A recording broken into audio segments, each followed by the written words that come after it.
All right, I'll get started. Happy spring, everybody, I think. And welcome to the third annual Rhode Island Funding Workshop. My name is Martha Shields, and I direct the New England Environmental Finance Center, as well as the SNEP Network. We're repeating this workshop because we heard from past participants that they found it to be a useful snapshot of the opportunities that are available out there for funding, and it's all collected into one place. We will be giving you a lot of information. It is really meant to orient you to the spectrum of funding opportunities in a wide range of topics that are related to climate resilience. So if you don't catch anything, don't worry. We're going to be recording this workshop as always. And you can always follow up with us if any of the funding opportunities have caught your attention. And we can help you find the ones that you want to pursue. And we can also help you with the next steps for applying for a specific grant. So next slide, please, Leah. Okay, great. So on the agenda today, we're going to have a quick overview of who we are and why we put these workshops on. And then we will spotlight a new funding navigator that we developed that helps you sort through the maze of all the funding opportunities at the state and at the federal level, as well as philanthropic options. Then we will move to the individual funding opportunities presented by the funders themselves.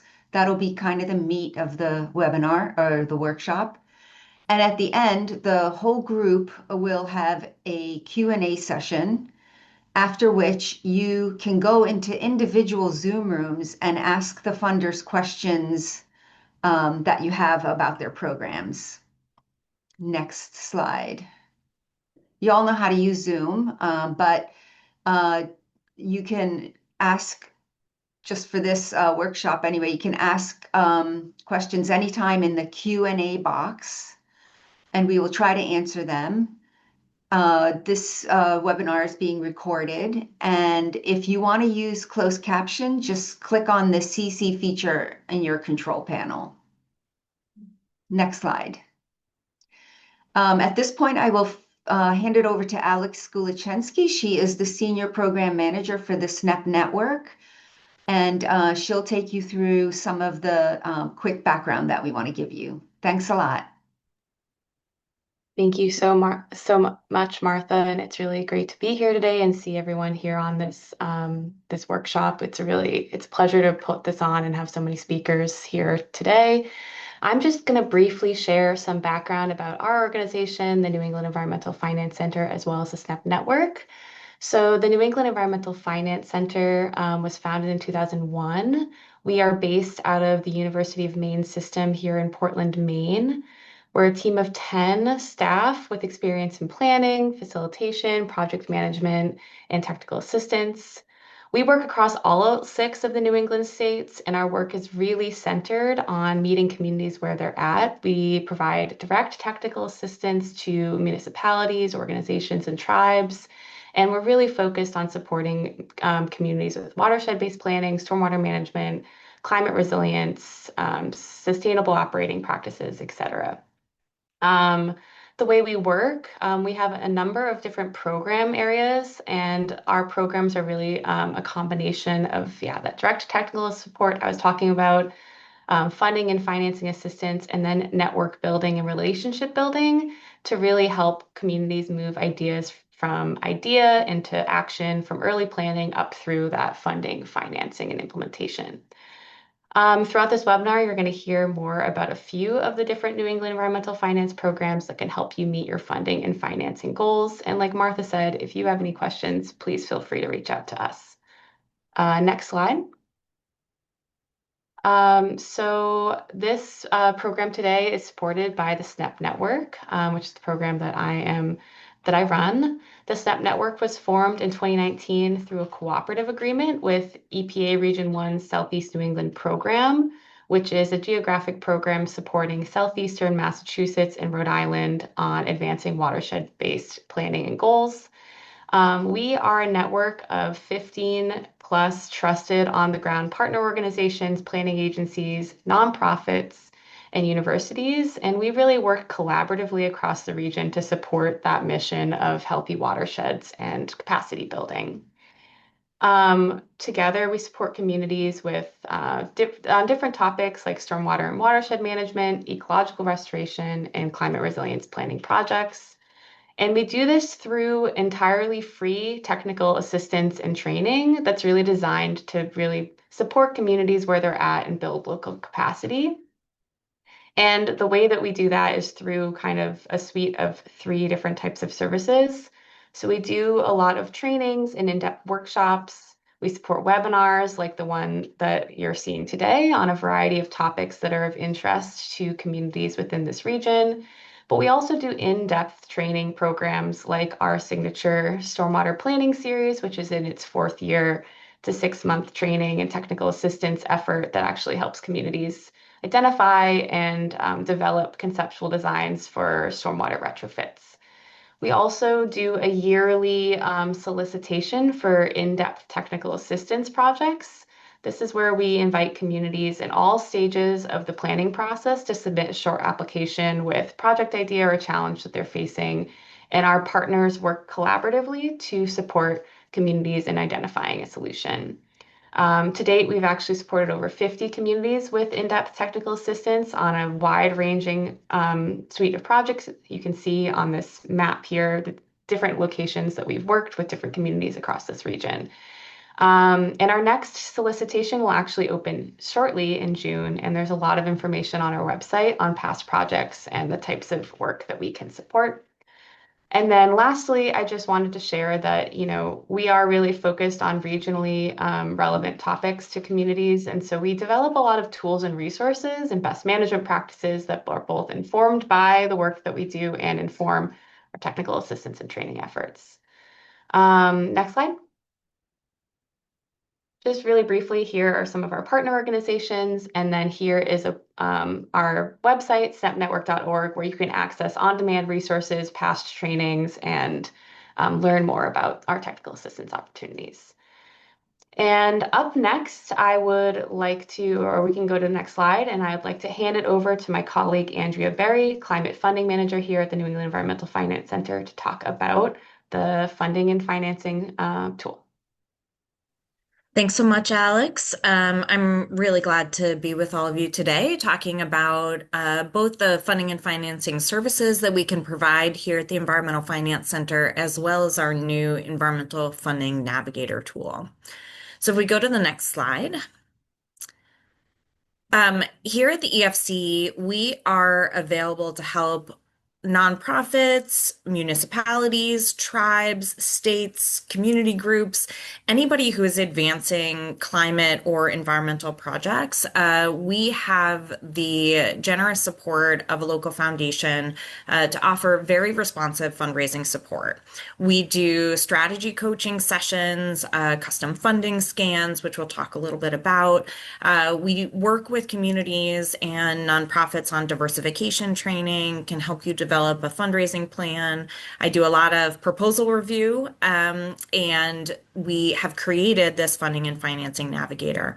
All of this work of our fundraising technical support is done in partnership with the Environmental Protection Network, or EPN, and we're really able to offer communities a wide range of services that are really tailored to exactly what it is that you need. So I very much encourage you to reach out, and we'll share the link to sign up for one of our coaching sessions later on in today's workshop. Next slide, please. The thing that we're going to talk a little bit more in depth about today is our fairly new funding and financing navigator. So this website or database can be found on the Environmental Finance Center's website. And again, we'll drop a link into the chat so everyone has access to it. It is a free, available database of funding opportunities open to all 6 of the New England states and the nonprofits, tribes, and municipalities that exist within them. And it contains a really wide array of different opportunities, everything from your kind of more traditional philanthropic foundation grant opportunities to state and federal opportunities that are upcoming and active. We also have some loans, tax credits, and other types of programs within the system. And importantly, we're continually upgrading this and updating to ensure that as opportunities come out, you know about them through our tool. I'll walk through in a second the different display modes and ways that you can use it, but really we have created this tool to take out some of the headache that exists in trying to find available and useful and good matched targeted funding opportunities for you and the important work that you're doing, because we want you to spend the time doing what you do best. We don't want you to spend the time having to figure out where you even start to identify funding. The database right now has actually over 650 different opportunities, and we are just about a year in, and so we're coming up on the process of updating to ensure that the dates are available for this year's round of solicitations, calls for funding, and RFPs. So keep an eye on it. If you see something that you feel like should be there, but it's not, please do let us know. The tool is kind of continuously in development, so always feel free to reach out with suggestions and updates. Nothing is too big or too small. We really want this to be a tool that's useful for you. So next slide, we will do a little example. So in understanding and talking with Leah and Alex and Martha about the SNEP network and the needs of you and your community, we've tried to go through and come up with a set of search criteria that we might use to find funding opportunities. So here we are using the tool to find opportunities that fund stormwater projects, green infrastructure, nature-based solutions for you all. So based in Rhode Island, and knowing that there is a lot of flux and risk and change involved in the federal landscape, we've identified a desire to not pull up federal opportunities. So everything except the federal opportunities. So if we go to the next slide, you'll see how we enter that into the database. There is a really easy filter system where anything that you are looking for, you can highlight and say, I want to, again, look for the geography that specifically identifies Rhode Island as eligible for opportunities. You can choose from a pretty large list. I think it's about 30 different types of topic areas. And here again, we've chosen green infrastructure, stormwater, and you can't see it on this slide in the screenshot, but also nature-based solutions. And not only can you add things, you can also say, I don't want to see that. And so here we've identified all types of funding except for things that are labeled as federal funding. So go to the next slide. So when we put that information in, we are delivered a whole host of different funding opportunities. And under this search criteria, we actually identified 26 grants that would match those qualifications that theoretically the vast number of you who are in this session would be good candidates to explore. And here we have a really solid example of the way that the tool is matched for the way that you process information. So this is what's called the gallery format. So if you want to see, essentially these cards, little synopsis of information about each one of the funding opportunities with a little explanation, the deadlines, approximately how much money is available or that you could apply for, the key information that you need. And then in each one of these, you can click into it and get a whole host of additional information to help you to navigate this process. However, if we go to the next slide, if you're like me and you are a spreadsheet person, we also provide this tool in a list functionality. So this is the same information that you were looking at the last slide, but created into this, what we call the list or spreadsheet format. And if you follow that little green arrow, you can see those three small dots up in the right-hand corner. You click on those three dots and you are able to actually have this data downloaded into a CSV file, so a comma separated file, which you can then open up in Excel and do everything that you need to do in order to vet these opportunities, to track it, and to make sure that you're not losing this information that you're searching in this online platform. So again, we really hope that this is a tool that is useful and available for you. You can continue to group things and filter them and sort them in whatever ways that you want that works best for you and the projects that you're trying to fund. And we'll go to the next slide. So my summary here is, I promise you, it's really easy to use. We have the link down here, but we'll also share that out in the chat. Please do play around with the system. Choose your format. So again, we have that card or gallery format, the list format. We also have a calendar format where you can see what opportunities are upcoming, but keep in mind that anything that has a rolling deadline will not show up because there's no specific date. So it'll show up on the other formats, but not when you look in the calendar model. But really take the time to play around with this and do share it with your friends. We are all in this together trying to address these big climate and environmental resilience projects and these issues. And we know that it doesn't end up specific to any one municipality or any one organization. This is a problem that we're all dealing with. And so the more that we can get this information out, that we can share these resources, the stronger we'll all be and the more ready we'll be to address our changing climate. I very much encourage everyone to reach out to me if you want some of that one-on-one fundraising support. In addition to the access of this tool, I'm really happy to sit down with anyone. Been a fundraiser for over 20 years, and love a good brainstorm and helping folks to come up with solid strategies so you're most effectively using your time, your limited time in fundraising to the best end to be the most successful in raising dollars for your organization. All right. So with that, I will hand things over to Danica Belknap. Danica is SNP Network's new liaison. And again, I'm happy to answer questions at the end, and I will be in one of the breakout rooms. But for now, Danica, take it away. Thanks, Andrea, and good morning, everyone. Welcome. And I'd like to, before we kind of jump into the meat of the program, just share a quick reminder that if you have any questions about any of the information shared today, please feel free to drop them in the Q&A box on your Zoom menu at the bottom of your screen. As we go along, just drop them in there. And then when we get to the end of everyone's presentations, we'll go through those questions.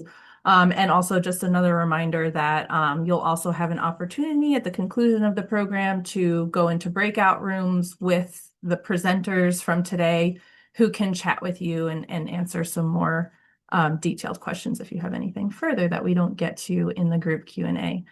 So don't forget to drop your answers in there. And with that, I am happy to kick us off with our funder presentations, beginning with Tom Ardito, who is the Director of Watershed Implementation Grants at Restore America's Estuaries, and he's going to be sharing a couple different SNP funding opportunities with us.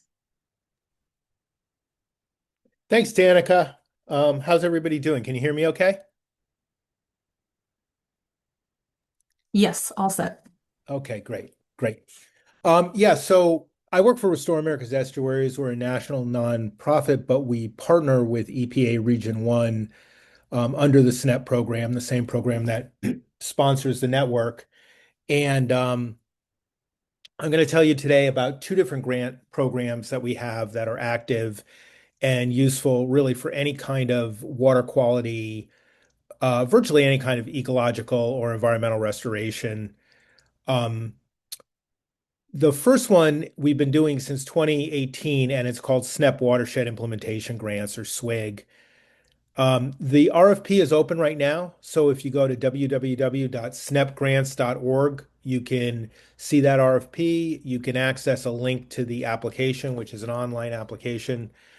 It's a two-step application with a letter of intent followed by a full proposal in order to make it easier for applicants to, pretty quickly assess whether they have a fundable project or not. The um, the deadline is April 3rd. So, you know, there's certainly adequate time to get a letter of intent together for a project at this point.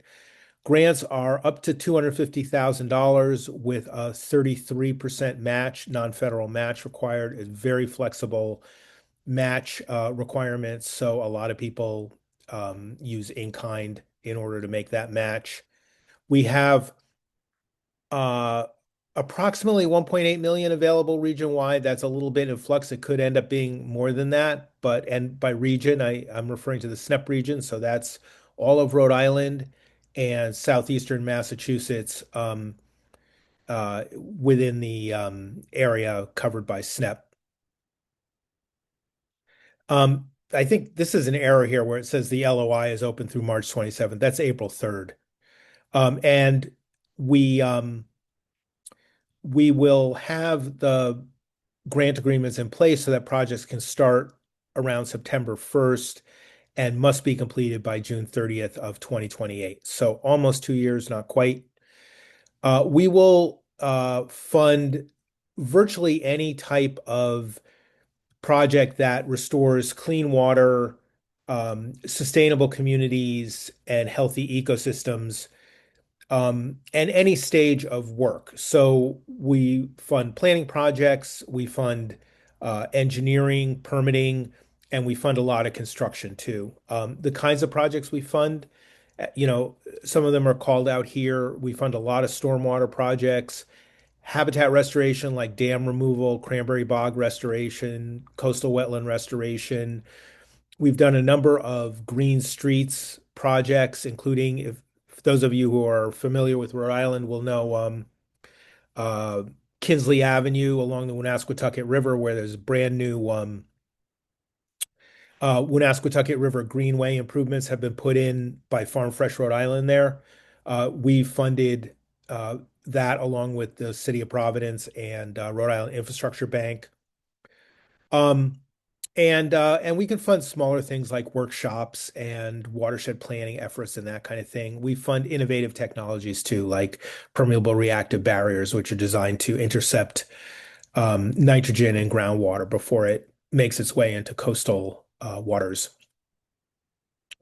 Really, our priorities are anything that implements the SNP strategic plan. You can just go to the EPA SNP website or link off of any of our sites to find that. And again, it's clean water, healthy ecosystems, sustainable communities.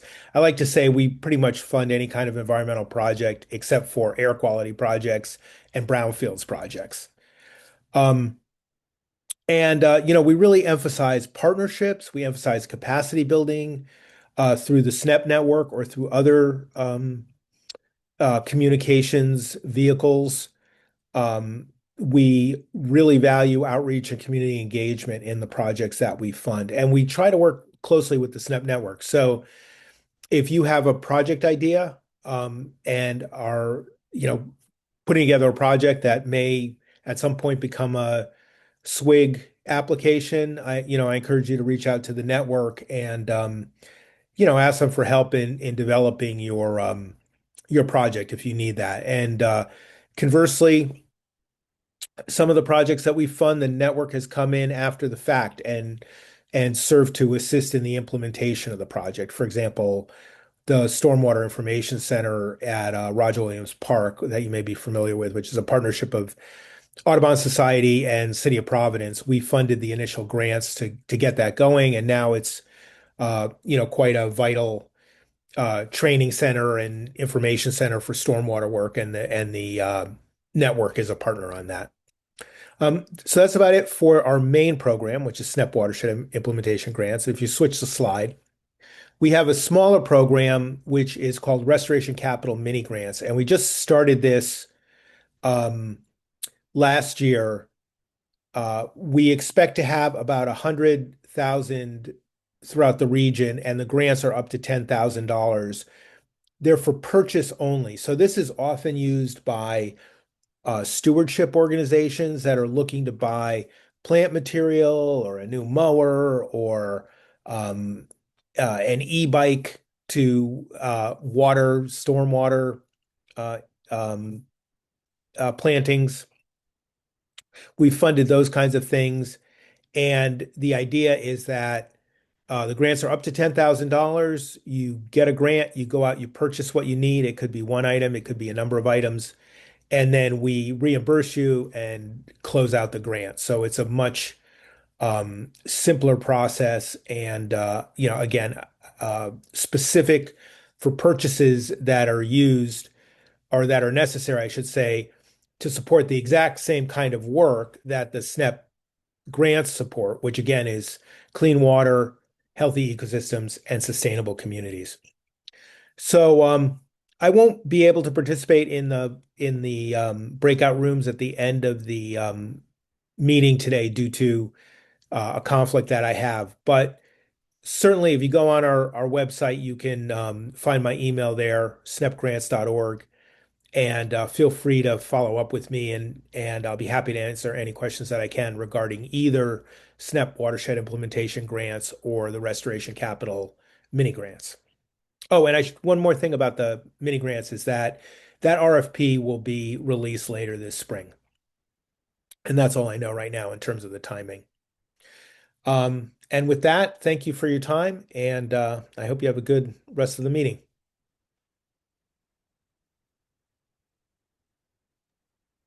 Thanks so much, Tom. Next up, I'd like to introduce Anthony Hebert, who is the Business Development Officer at the Rhode Island Infrastructure Bank, and he's going to be sharing a couple opportunities with us from the Resilient Rhody and the Clean Water State Revolving Fund program. Awesome. Thanks, Danica. So, like I said, I work for the Rhode Island Infrastructure Bank, and the bank does a lot of financing for projects around the state, whether it be for drinking water, energy improvements, energy efficiency, road and bridge projects. Mostly we operate in the public sector, though not exclusively. Today, I'm here to talk about a couple of our larger programs. The first one being our Clean Water State Revolving Fund. The Clean Water State Revolving Fund is managed by the bank in coordination with our partners at Rhode Island DEM. DEM handles the actual project solicitations and the regulatory compliance end, and the bank deals with the actual financing and the distribution of the funds to clients. So there is no funding cap that plans can ask for from the Clean Water State Revolving Fund. It's low interest loan financing. It is your interest rate subsidy is applied to any loan. So it is a 1/3 off whatever you can get at market rate. The vast majority of our clients come from the public sector. So it's usually municipalities, wastewater treatment facilities, a lot of our work with NBC. But through that subsidy, we're able to offer our clients a whole host of savings, especially on larger projects. It can end up being millions of dollars, especially in this higher interest rate environment that we're now in. So there's no range exactly, but what I've seen in my time here is it can be anywhere from a couple $100,000 to 100 million or 100 million or more that we've done in the past several years. The funds for the Clean Water State Revolving Fund come from EPA. Every year, the bank gets our annual CAP grant allocation. There's a portion that comes from the state match, and over the years, we have a number of revolved funds that come back into the program, and because it's a revolving fund, it's self-sustaining. In the past fiscal year, we did about 90 million in project financing. For this coming fiscal year, we're projecting 120 million plus in project financing. And over the lifetime of the Clean Water SRF, it's been over $1 billion in projects that we financed. So some important dates, the Clean Water SRF, for any project to be financed, you need to be on the RIDEM Clean Water SRF FY27 PPL. So today is the Wednesday, the 25th. The PPL closes on Friday, the 27th. So if you're looking to potentially finance any of your projects through this funding source, I'd direct you towards DEM's website and the Clean Water SRF page, where you can fill out your application forms and submit to Jenny Paquette for review. The bank also, we have our open solicitation period where many projects get submitted to the PPL, but only a small portion actually end up getting funded. So folks who are serious about needing funding in FY27, we asked to fill out a very brief pre-application form of what they expect to submit an application for. So in terms of project types, it's pretty straightforward. Our priority is water quality. So wastewater, sewer, stormwater collection, treatment facilities, non-point source pollution. We also fund for planning and design, as well as equipment and construction projects for clean water. What we do for a lot of design projects is smaller scale facility plans. So in the past few years, we've done facility plans that have ranged from a couple $100,000 to maybe $500,000, and that's gone to a number of communities, Central Falls, Johnston, Tiverton, and you can either go to a wastewater treatment facility to help with their planning for future improvements, or just general sewer improvements for that community, and that usually results in them coming back for a larger construction loan with the bank once they have done the actual planning to figure out what those improvements will be. Like I said, most of the funding goes towards public entities, local government units, water authorities, and districts, as well as our 1/3 subsidy on our loans. For our clients who are on the disadvantaged tiers, tier 1, 2, and 3, that determines what level of principal forgiveness you may be eligible for. Not everyone is eligible for it, but those communities that have distressed levels of economic activity, and through our rank system, they're eligible for some level of principal forgiveness, or if the loan turns into a grant, or a portion of the loan turns into a grant to help finance the project. So our priorities with the Clean Water SRF is maintain sustainable, affordable funding source for water quality improvements, as well as finance there is through replacing cesspools, septic work, sewer tie-ins. Well, it's kind of what gets wrapped into the Clean Water SRF portfolio. All the funds, it's subject to a credit review by our financial advisors, and availability of funds, and everything goes to our board. Once approved by our board, we work with our legal teams to then close on the loan for that community. And then a couple examples are the MBC CSO project. It's the largest project that the bank's funded ever. It's our largest borrower. We've just done $75 million in financing last year. It was $75 million the year before. I think it was $50 million the year before that. And then the year before that, I think it was at maybe $100 million. And then most of our other clients come from wastewater treatment facilities, but not exclusively. So a couple other examples, working with Warwick Sewer on the Oakland Beach project and their various facility upgrades. And like I mentioned, Central Falls with their facility plan for their potential sewer upgrades in the future. So as I finish up the slide, I'll just emphasize the dates that if you're looking for any clean water projects, FY27 through the SRF, make sure you get your applications into DEM by this Friday. And then we can start conversations about what your financing needs are for the coming year and how the bank could assist you. And I think that wraps up everything on this slide, so we can go to the next one. So what I'm going to talk about here is the Resilient Rhode Infrastructure Fund and the Municipal Resilience Program. So where the Clean Water SRF is focused on water quality, we're shifting a little bit more, we're focusing on water quantity. What's different this year is we've mostly talked about the Municipal Resilience Program in the past, MRP, but in the past year, the bank has launched our newest revolving fund. This is the Resilient Rhode Infrastructure Fund, or RIF. Like they say, we're riffing it. But we have planned out, we have a solid plan in place, and it's something we're very proud of, because there are projects that would go towards Clean Water SRF for financing. Some flooding projects are eligible through Clean Water, but only if they have enough water quality components to be eligible for via EPA standards. And a lot of flooding projects aren't necessarily eligible for the Clean Water SRF and couldn't access subsidized financing or loan financing to the bank. And so that was the impetus for us to create the RIF in the past year. And right now we're working on rolling funds into that account and making funds available to different municipalities and different public entities that they can address resiliency and flooding concerns in their community. So I'll talk about MRP and RIF as kind of one and the same, kind of merging into one unit. So what we've done in the past with MRP is about $24 million plus in grants. And RIF has done only $2 million we've on one loan so far, and that was with the town of Bristol. And that was for their Silver Creek watershed and do planning, design, and then construction in the watershed to mitigate flooding along the roadways there and assist with that flooding issue that was not clean water eligible. Right now, we are queuing projects for RIF. We do have an ask out right now. It's potentially going for additional $20 million in the next state's green economy bond this November. So with that $20 million, we can leverage that to be the multiplying factor of an SRF, financing up to $60 million in projects by having that $20 million available to us.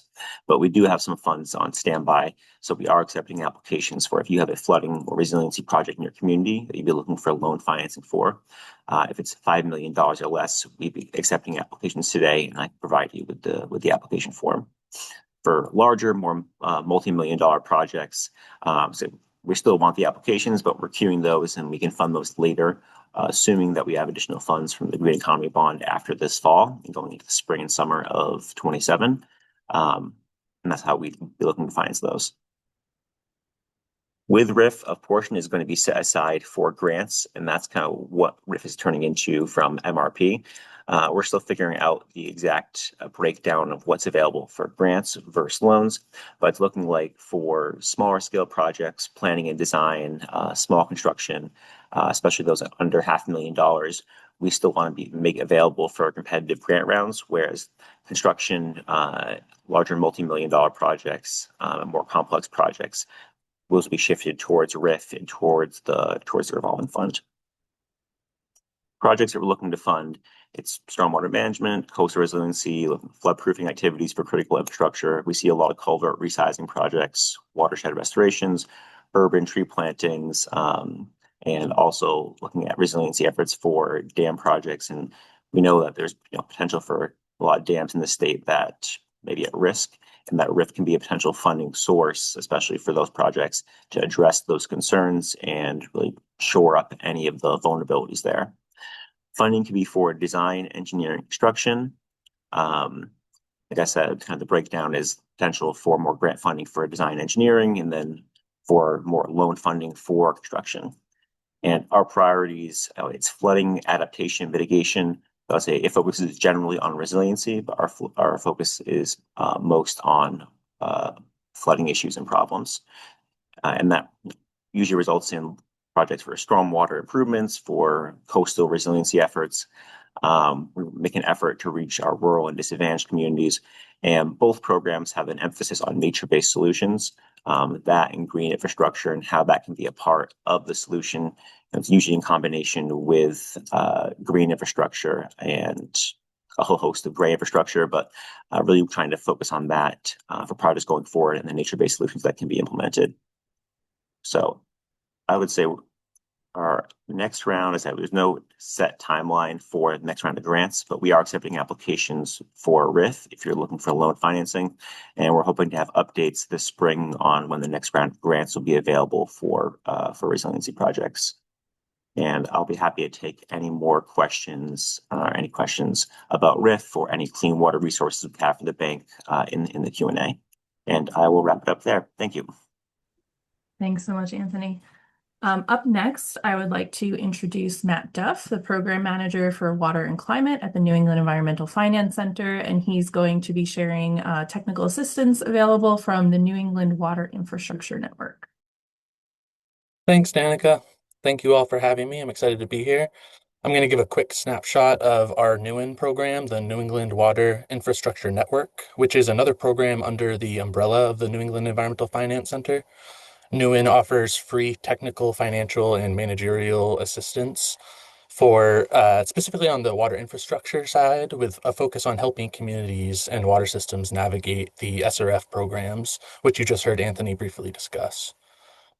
So NEWIN is funded through the EPA and housed, like the New England Environmental Finance Center, at the University of Southern Maine in Portland. In plain terms, we provide free hands-on support to help communities and water systems move from early concepts to SRF-ready implementation. And one thing we always want to emphasize is we're not a funder. We're funded by the EPA to be the support that helps you successfully navigate SRF and related funding pathways, and to just try to help reduce the friction that tends to slow projects down. And again, although we do try and help identify and apply for various other federal and state funding sources, we do have that focus on SRF eligibility and access. So I mentioned helping with SRF navigation. A lot of communities aren't starting from zero. They usually already have some sort of issue or need identified, but what they're sometimes missing is clarity on how the SRF process works, what the state's going to ask for, how to plan around the different timelines that are involved. So helping with determining fit and eligibility, what program is the right match, how to sequence the work so you're not having to repeat things or can try and maximize the time and capacity of your staff to the best of your ability. Project development and readiness is another main component of our work. This is where many projects can get stuck. Even if the need is identified and obvious, SRF tends to move more smoothly when the scope is clear, the project is phased in a way that makes a lot of sense and is clear, the costs are grounded, and you've thought through what documentation or prerequisites might be needed. So we'll help refine that scope, talk through the phasing, and map out what's needed to be truly ready when SRF opportunities open up. And then we also offer coordination support. So because SRF projects are rarely a single person effort, they involve operators, boards, elected officials, consultants, state partners, federal partners. And so we'll help keep those conversations moving, help translate requirements into more plain language, and help make sure the project doesn't stall just because a water system or a community's capacity might be limited. So some project examples of some active projects we have going on in Rhode Island right now. We're currently working with Trinity Lutheran Church and Preschool in Ashaway, Rhode Island. And so Trinity Lutheran is a small, non-transient, non-community public water system. It's currently out of compliance with the new federal PFAS regulations. And so Newen has been coordinating with RIDO and RIB and Trinity's volunteer operator to assist the system in accessing around $675,000 in emerging contaminant grant funding. That's already been approved, but still requires completion of the RIB application process and some other preliminary engineering efforts that our team is helping with. And so our near-term focus there is getting the engineering scope, documentation, and budget details aligned so that the application can move forward. And then also helping with, again, some of that initial pre-design work. We're also working with a manufactured housing community in Coventry, Rhode Island called Sherwood Valley. And so this is a MHC that's been working really closely with one of our Newen partners, the Cooperative Development Institute, to advance wastewater infrastructure planning in coordination with EPA's Closing America's Wastewater Access Gap program. And so CDI has been supporting the community there while the PER is underway, joining regular progress meetings and other stakeholders to keep the report aligned with regulatory and funding requirements. And so Newen truly is a network. So I mentioned one of our partners, CDI, is assisting on that project, but we work really closely with partner organizations that a lot of you have likely heard of or even worked with, like RCAP Solutions, Moonshot Missions, Quantified Ventures, the University of New Hampshire Stormwater Center. And so each of these partners bring a different strength and a different niche expertise, whether that's operator-focused technical support, community engagement, funding strategy, financial analysis, or guidance on rate setting or asset management assistance. And so our role is to help coordinate that support so that communities don't have to piece it all together on their own. And so, again, communities can come to Newen at very different stages. So some might just be trying to define a project and understand what their options are. Others are already in the process of preparing for the SRF, whether that be getting engineering and readiness documents together or working through affordability studies or navigating the application process. And so some are already funded but need that extra capacity to keep moving. Our goal, again, is to really just try to reduce any barriers that might be in the way, so to try to build up local capacity and prevent good projects from stalling. And so in practice, that can include, again, SRF navigation, application support, working with the community and with volunteer boards. And so just to wrap up, in short, Newen is here really to be a practical resource. So helping communities make sense of that process, build their confidence, and move their water infrastructure projects forward in a way that's realistic and sustainable. Thanks, Danica. Thank you, Matt. Up next, I'd like to introduce Sean McCormick, the Environmental Scientist 3 with Rhode Island Department of Environmental Management's Office of Water Resources. He's going to be sharing with us a couple different opportunities related to non-point source pollution management and the Narragansett Bay and Watershed Restoration Fund. Thank you, Danica. Excited to be here with everybody. As Danica had mentioned, I'm going to discuss two different programs that are located within the Office of Water Resources at the Department of Environmental Management. The first one is the Section 319 Non-Point Source Pollution Management Program. This is a federally funded program. The funds come from EPA to the states, and a portion of those funds go out as implementation grants. We're excited to announce that there will be a request for proposals coming up soon. We're anticipating that it'll either be later in April or May. In terms of the funding that will be available, we're expecting it to be about $750,000. That may vary slightly. We're waiting on to hear the final fiscal year 26 allocation. This RFP will be administered through the state's grant management system, which I'm sure many of you are familiar with. It's also frequently referred to as either UNA or eCivis.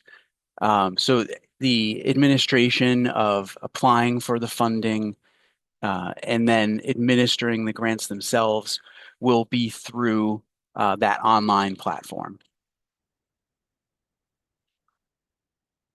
Generally, the grants are a 60% grant reimbursement and 40% match split on a case-by-case basis. With DEM director's approval, there can be revisions to that formula. And we ask that anybody who's going to be applying for a 319 grant who's seeking a deviation from the 60-40 split to let us know early on so we can discuss that.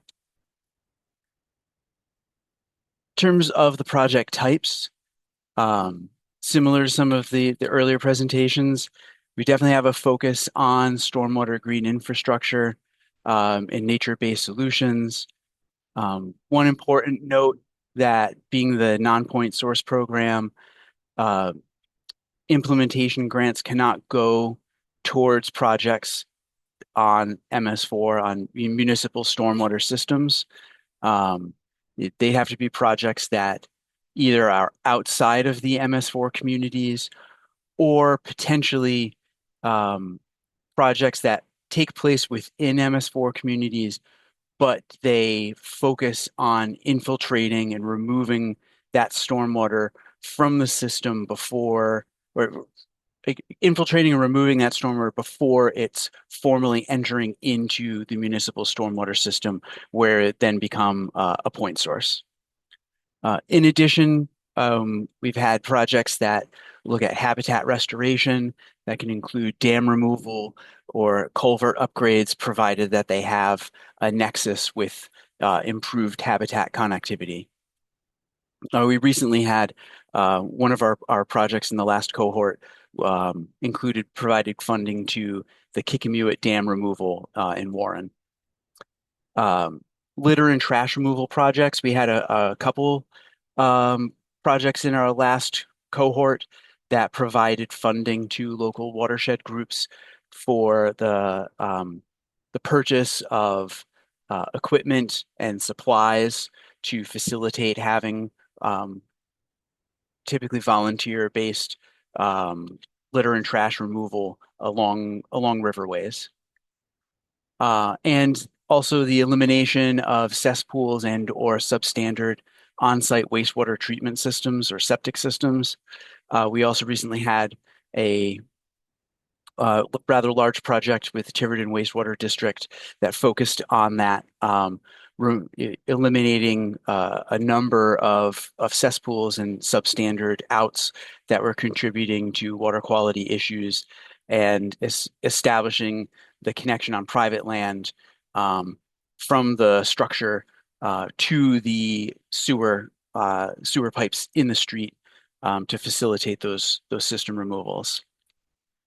In terms of project priorities, an important note that the proposed projects must be covered under an existing EPA-approved watershed plan. I'm going to post a link to the website in the chat that contains all of those existing watershed plans. If you're interested in a project and it's not yet within an EPA-approved watershed plan, please reach out to us. We'd be happy to discuss and see about getting a watershed plan created, or at least starting those discussions about that. In terms of eligible applicants, municipalities and nonprofit organizations are those eligible applicants. And as discussed before, some of our key priorities are reducing stormwater pollution by infiltrating runoff through nature-based solutions such as green infrastructure, upland litter and trash removal from waterways and riparian areas, and removal of wildlife passage barriers, culverts, and dams. And I think with that, I'll be ready to move on to the Narragansett Bay and Watershed Restoration Fund. Thank you. So I guess in contrast to Section 319, there's not a current RFP in place for the BWRF. It was last funded through the 2022 Green Bond. However, similar to what Anthony had mentioned, there is some funding that is proposed currently in the 2026 Green Bond. So if it's accepted by the legislature, where it's currently under review, and approved by voters in the November ballot within the election, then we would expect to have a request for proposals at some time in 2027.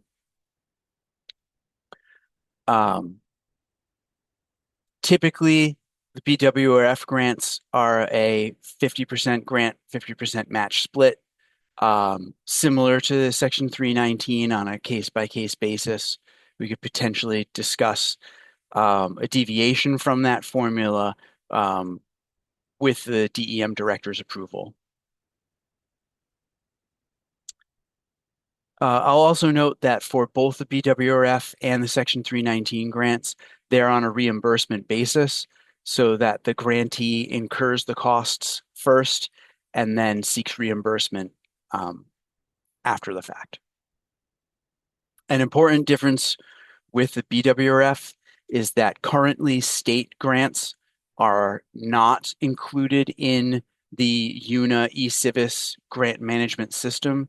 So any standalone BWRF projects would be done kind of the old-fashioned way with applications through PDF documents direct to DEM, and kind of using the previously existing state system for working through reimbursement requests and and other documents.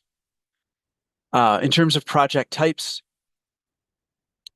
installation of green stormwater infrastructure, focusing with the nexus on water quality, replacement of substandard culverts with new structures, provided that there's a nexus to water quality or to improved wildlife passage or habitat connectivity, riparian buffer and aquatic habitat restoration, control of aquatic invasive species.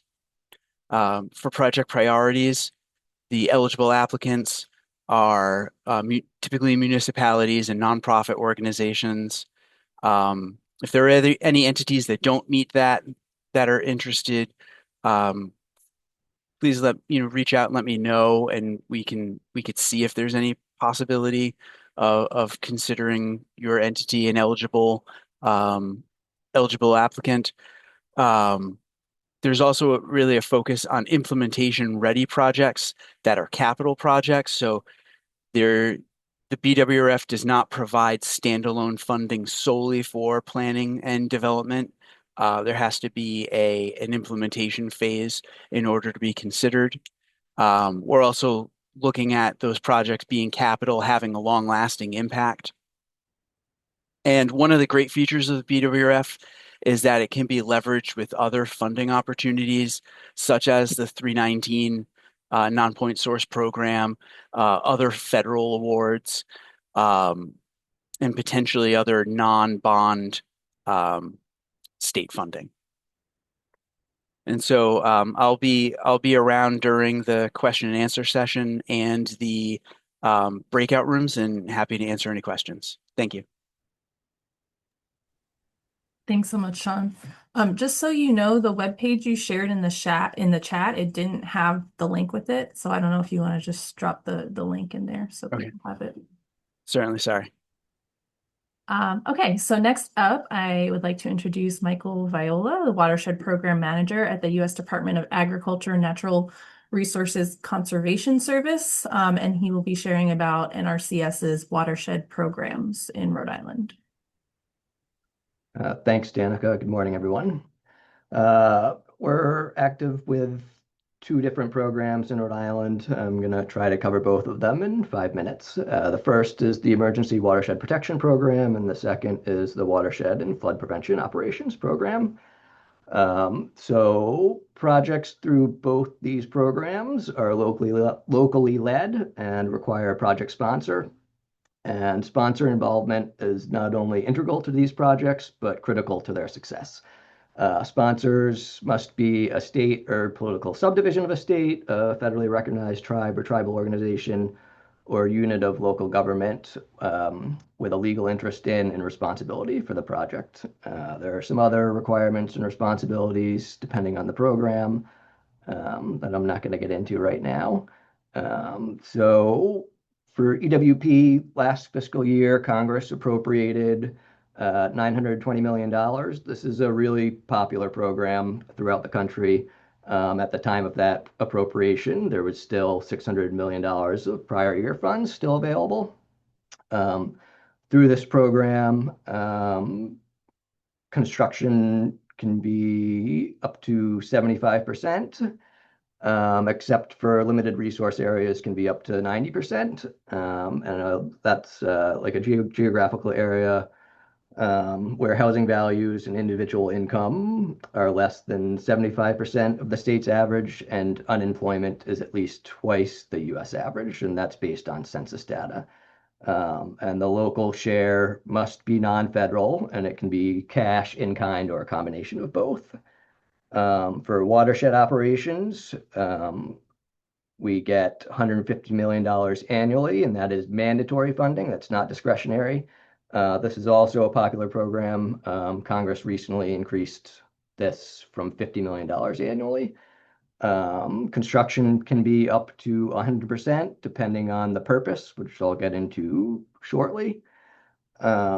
So EWP is a federal recovery program which helps local communities relieve imminent threats to life and property caused by natural disasters that create a watershed impairment. A federal declaration is not required. Our state conservationist can declare a local emergency. So the way this works is that a sponsor must submit a formal request for assistance within 60 days of the disaster or 60 days from when the site can be accessed. We have 60 days to complete a damage survey report and submit that to request funding. And construction generally must be completed within 220 calendar days after the funds are committed to the state, or up to 18 months from the disaster date. Anything beyond that requires a waiver at the national level. And I forgot to mention that technical assistance for both these programs is always 100%. And that generally is like planning, design, and engineering services. So watershed operations is a lot different. These are long-term planning projects that go through 4 phases. The first is a preliminary investigation, and that's our due diligence to provide reasonable assurance.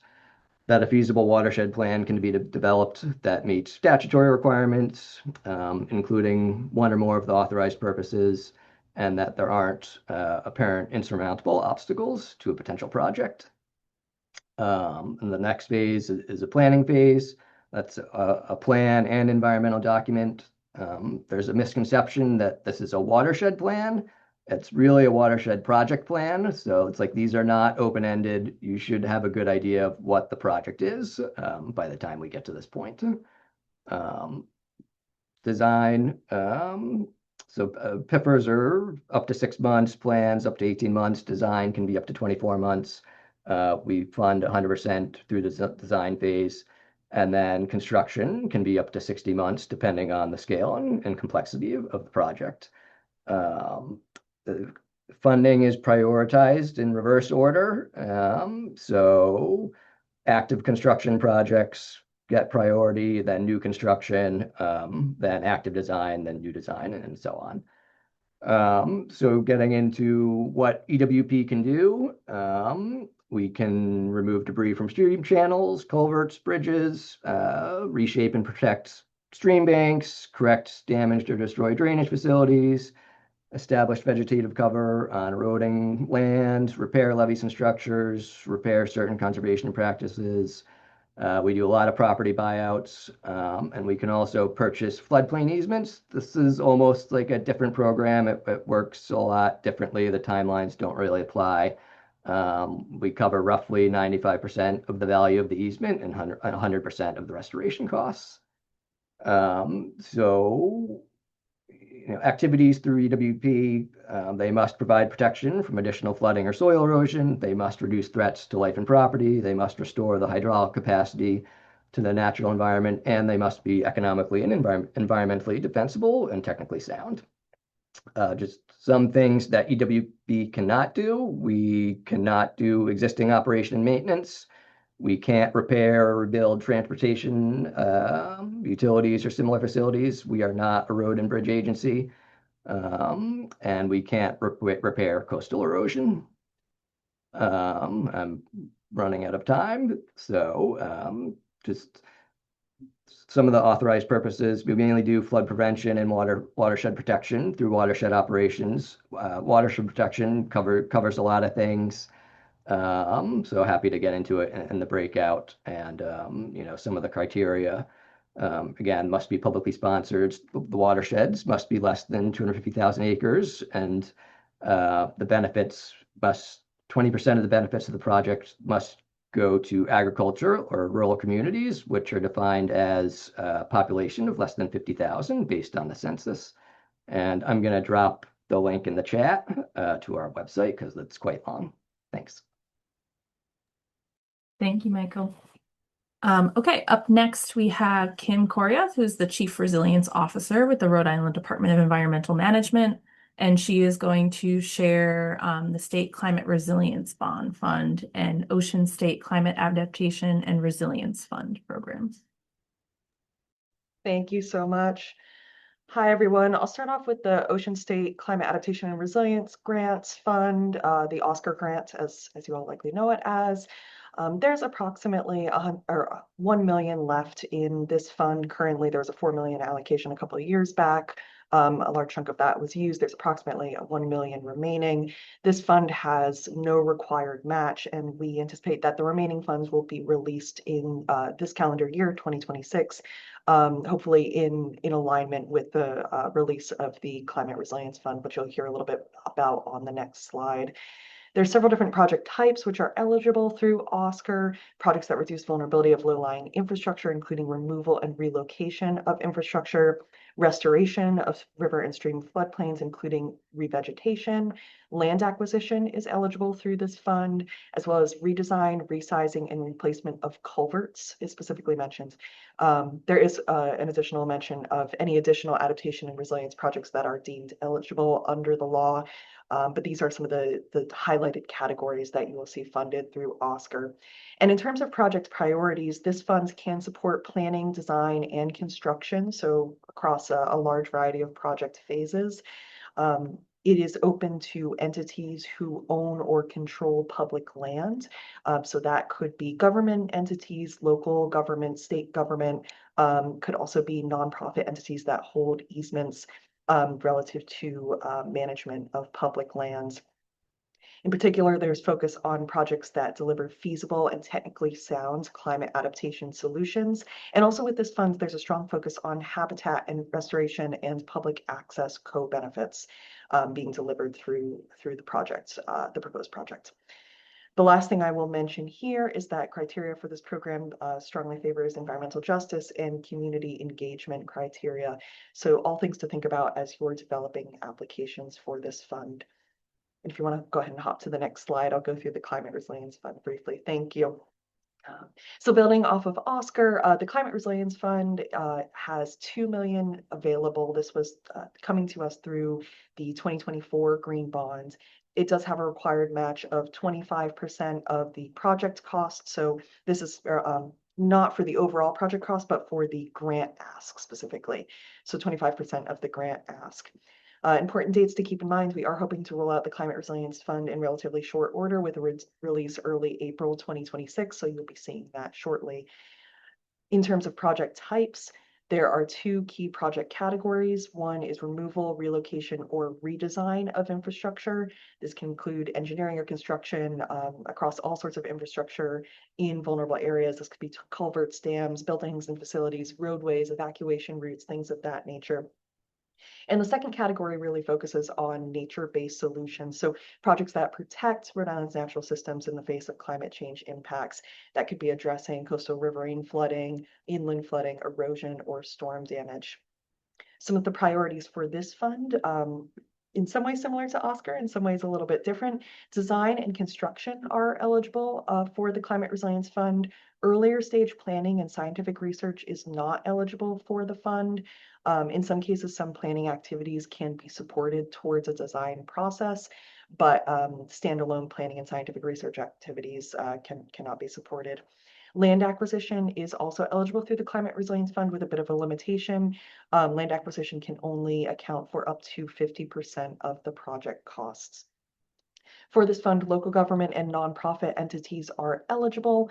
And again, similarly to Oscar, we're looking for projects that deliver feasible and technically sound climate adaptation solutions, considering numerous co-benefits, so ecological co-benefits, cultural, community, economic co-benefits, etc. And proposals should address a couple of key things. One, both the near-term and long-term benefits of the project in regards to climate hazards. You can see reference to the state's resilience plan, Resilient Rhode 2025, to bring in some additional information on that front, as well as existing mapping tools such as storm tools, etc. And proposals should also focus on consistency with not only the state resilience plan, but local resilience plans as well. That might be your municipal resilience program plans, that could be local hazard mitigation plans, local comp plans, etc. And again, we are hoping to release these funds in collaboration with the Oscar funds, but we are 100% anticipating to release the Climate Resilience Fund in the coming couple of weeks here. The Oscar will either be in alignment with that or slightly behind it. So I will pause there. Thank you so much.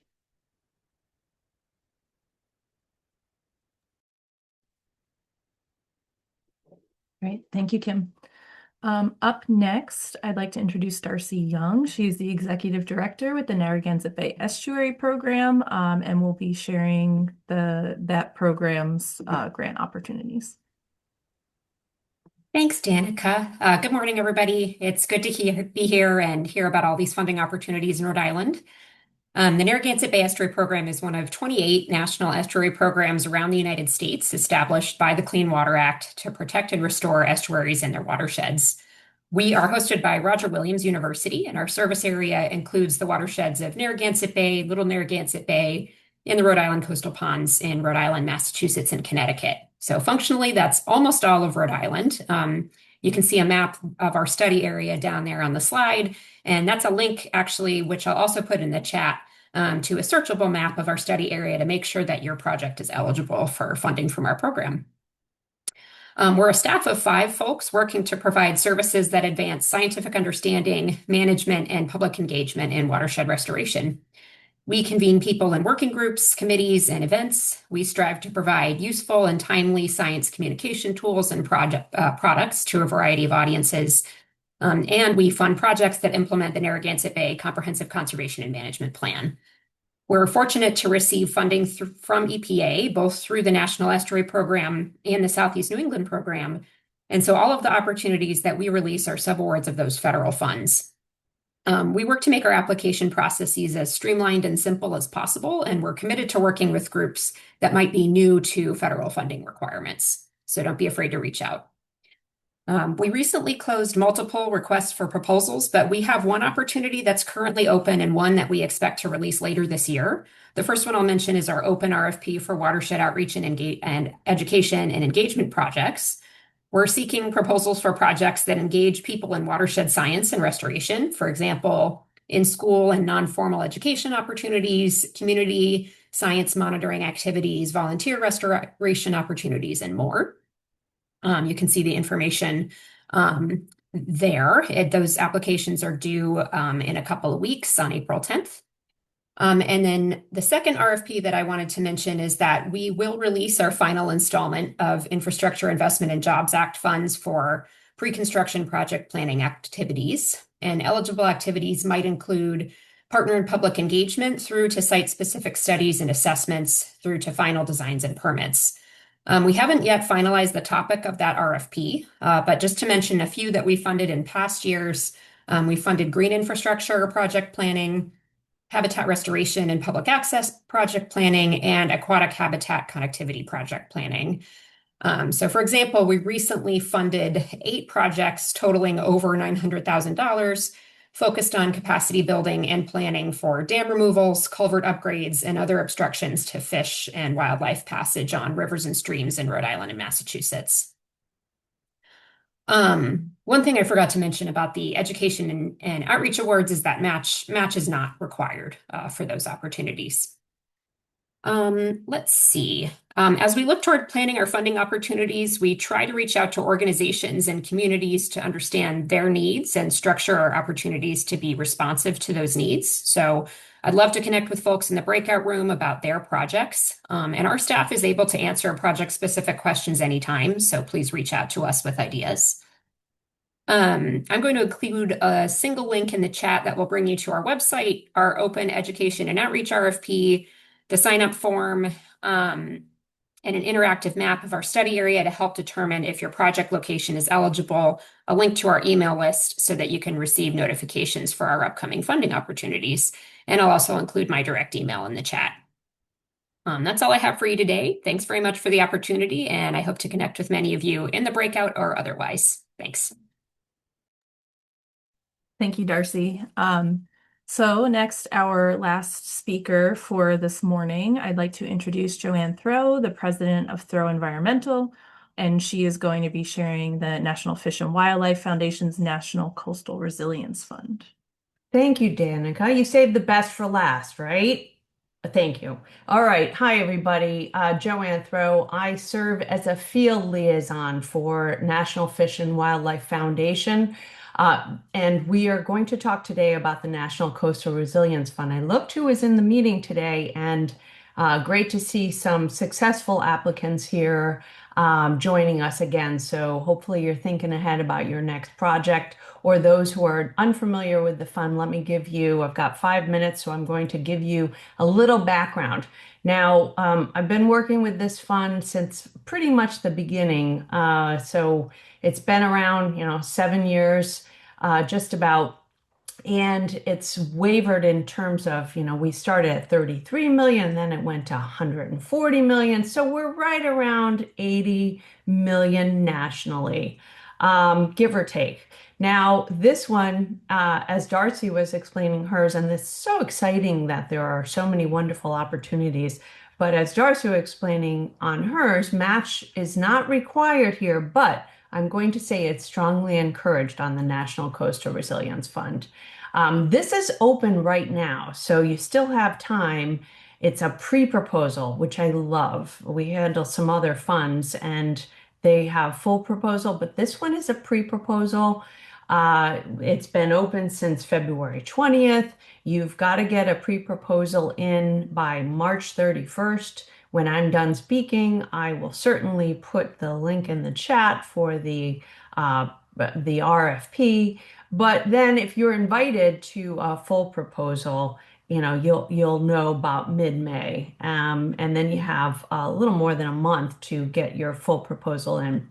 So then right around December, late December, you've got an announcement and maybe a contract by February, give or take. So very exciting timeline. If you think about what it covers, the priorities of this project are really about nature-based solutions as it relates to community resilience. But it is NIFWF, National Fish and Wildlife Foundation. So an important part of this is absolutely thinking about your connections back to fish and wildlife. Your habitat connections are very important. Other things to think about, regardless of what you're putting in for, is community outreach is pretty important. What are your benefits to critical infrastructure, but how are you engaging the community in your considerations for potential sustainable practices here? So the nice thing about this one is there's a place for you for every area of your project. If you're just starting and it's community capacity building, a planning grant, there's a spot here for you. If you're all the way ready for restoration, implementation, it goes all the way through. So somewhere in there, I'm just encouraging you to stay within one of these project types. As you see on the slide, there are 4 different project areas. Don't try to be ambitious and go from one to another. No, you're going to stay in your lane. But we are here for you, certainly in the breakout room. You can throw ideas of what you're thinking about. Build partnerships in Rhode Island. Sometimes it's a little hard trying to have the scale and the coastal footprint, having the size, the impact of the project. And we've been looking for great projects in Rhode Island for a few years now. So I'm here to talk to you, work with you on this. It's a very exciting time because there's a lot of money here available nationally. But keep in mind, because this is a national fund, it's competitive. So we want to make you as competitive as possible. I'm in Bristol, Rhode Island, so you get the benefit of me being in your backyard. That's it. I will happily take questions in the Q&A period or come join me for a few minutes in the breakout room. I think that's my 5 minutes. Danica, back to you. Perfect. Thank you, Joanne. And thank you to all of our speakers for sharing your programs and for being very prompt this morning. We have ample time for questions. So I'm going to move to the questions we have in the chat. If you have anything, please drop them in that Q&A box on the Zoom menu, the panel on your screen. We have until around 11:30, we'll be moving into those breakout groups where if you have more detailed questions or you want to discuss specific project ideas, you can do so directly with the funders. But for now, I'll start with the questions we have in the chat. In the Q&A box. So the first question that came through was specific to the SNP grants. And unfortunately, Tom was not able to stay on. So I'm going to do my best to answer. But if anyone else here knows the answer to this question, please jump in.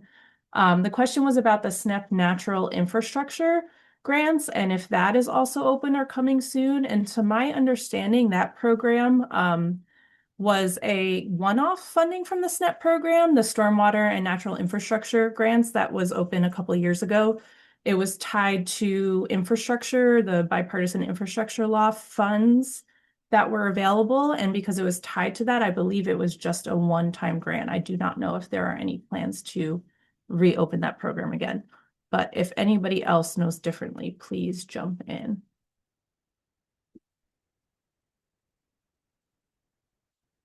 Okay, and then the next question is directed towards Anthony and the RIF. I understand that funds are available for design, engineering, and construction. Could RIF also support late planning stage activities? For example, feasibility analysis of alternative solutions using 2D H&H modeling or developing conceptual designs for one or more top priority problem areas. There we go. I guess the answer is potentially. I probably need to see the project specifics.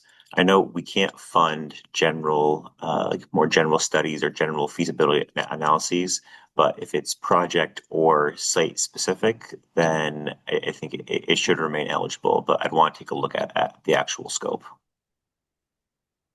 Thank you, Anthony. The next question is for Darcy about the NBEP grants. Oh, and she just responded to that in the box. So the link, I can put this in the chat too. But the question was about the 2026 outreach grants, and Darcy just shared the link to that.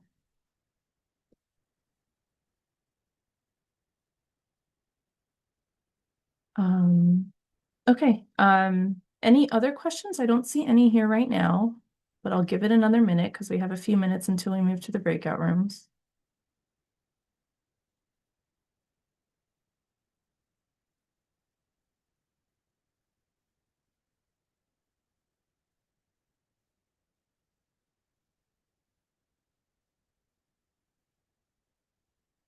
Okay, well, if no questions, maybe people are holding them for the breakout rooms, which is great. This will give us more time for that portion of the meeting. So this is how it's going to work. You are going to be leaving this Zoom meeting, but don't leave yet because you need the links. But you're going to be leaving this Zoom meeting and moving into another Zoom meeting link. So there will be 3 different rooms. We're going to put in the chat. I think you were also emailed the agenda that has these links, but we'll put them in the chat. So I recommend that you just copy and paste all the links into another document or something on your computer. You'll leave this room, click the link of whichever room you want to enter. We're going to have the rooms open until 12. So you have plenty of time. You can move around between rooms. So like I said, save all of those links. Feel free to jump between rooms from one to the other. Ask the questions you would like. And then we will not be returning here. So at 12 o'clock, or whenever you get your answers question, feel free to leave. You will get, after today, a follow-up email with the presentation slides, the links that were shared today. There will be a link to the recording on the STEM Network's website. So we'll be sharing all of that information out. If you have any issues with moving between the meetings, this meeting space here will also stay open, and someone will be here to help troubleshoot and help direct you if you need anything. So if you're having any issues, feel free to come back here into this link.